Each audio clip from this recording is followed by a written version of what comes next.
Welcome back to Pro-Life Theory, Tactics, Strategy, etc.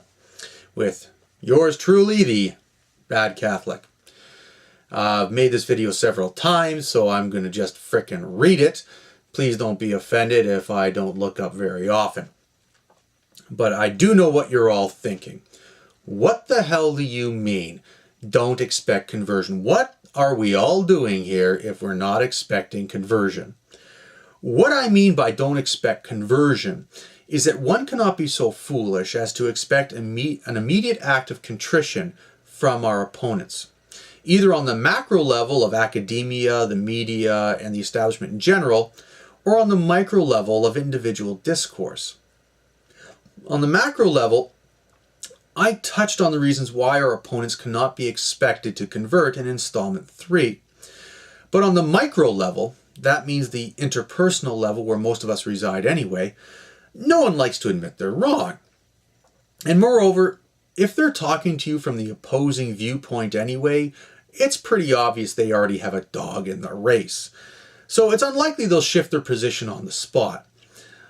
All of us have vested interests in maintaining our worldviews. Our worldviews allow us to interpret and make sense of the world around us. Moreover, all of our values and opinions are interconnected to other ideas that would be unsettled by such a radical change. Therefore, we should not expect immediate change. Perhaps I'm more sympathetic in this regard, personally, as I started my intellectual life as an atheist, communist, pro-choicer, and through a long road of reflection and study have become a rather dogmatic Catholic pro-lifer. So I recall my discussions that were simply crusades by another name. That is to say, I spoke to my opposition rather than with them. If you need a reference to this, just think back to any conversation you had on a Saturday morning with a Jehovah's Witness. At any rate, as I've changed sides, I've noticed that pretty much the same behavior happens on the pro-life side too. Thus, our objective in discourse must move away from exchanging talking point broadsides that are expected to sink the ships of our adversaries. The Christian concept of allowing the Holy Spirit to work is of value here. However, if you're a secular type, I'll just change it a little around for you. Our objective is not to win on the spot in discussion, but to plant seeds of doubt in our adversary's position. The idea is that this will stimulate reflection over time rather than immediate conviction. This may sound contradictory to my first installment on how would we be expected to react if we really believed that abortion is murder, but in reality it's not. For based on that principle, you should be having these conversations very often at protests, school pubs, and I'll even teach you how to have them at dinner parties without risking not being invited back again. Now, am I suggesting that all you talk about is abortion and euthanasia? No. But it should be a topic one finds easy to transition into and keep from becoming unpleasant on a regular basis. At any rate, we therefore need to break our strategy into two complementary arms of engagement. One is the standard arguments, those intellectual broadsides that I mentioned earlier. These allow one to write letters to the editor, write pamphlets, and make speeches. They are of value. The other is the conversational techniques that are more valuable for social discussion and civil interaction. I'll obviously cover these in upcoming installments. However, the real point I'm making here is that although one may not seem to make intellectual headway in the initial discourse, the human mind is too complex to assume that no impact has been made at all. This is why our enemies want to silence any discussion on the issue. They understand that public discussion and debate leads to reflection, and reflection leads to doubt. Doubt very often does lead to conversion.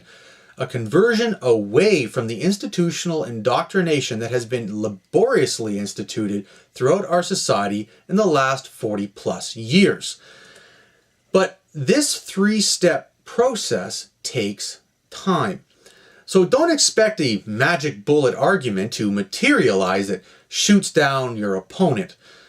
I focus myself on moving them up the scale of pro-life. That is to say, to have them start 100% abortion on demand and move them up the scale to, well, I should really not have it done at all unless, the mother's going to get, killed or she's been raped. Now, realistically, these are not even good arguments for abortion. But remember, I'm not interested in conversion. I'm interested in moving them intellectually away from their starting position. Even a small shift is sufficient to plant seeds of intellectual instability over time. I'll discuss the ways of achieving this in upcoming videos as well.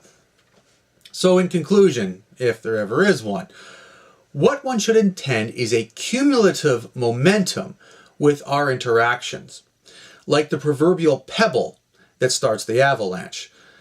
But before I sign off, I must point out that there is a huge difference between discourse and dialogue.